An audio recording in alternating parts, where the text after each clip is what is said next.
అద్దాల మేడ, ఇంటి నిండా పనులు, ఎక్కి తిరగనీకి ఏసీ కారు, ఏడిపోయినా ఉరికొచ్చే కార్యకర్తలు, ఏ మీటింగ్ అయినా ముంగట ఊకుండా పెట్టి మర్యాదలు, ఆర్డర్ వేస్తే ఆ పని కావాల్సిందే, కోరింది రావాల్సిందే.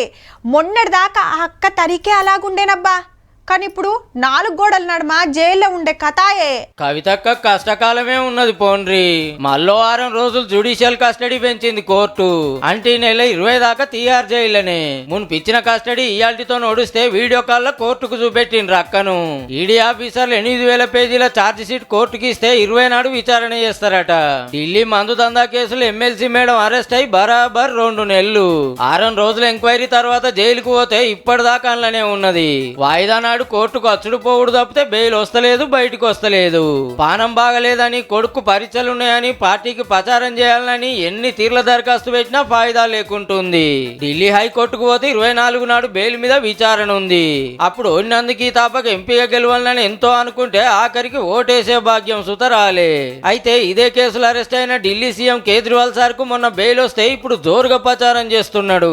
నన్ను కావాలనే ఇరికిచ్చిండ్రు, ఇండియా గ్రూప్ గెలిస్తే మర్నాడే జైలుకెళ్లి బయటకు వస్తా అంటున్నాడు సారు. ఇప్పుడు బెయిల్ మీద వచ్చిండు మరి.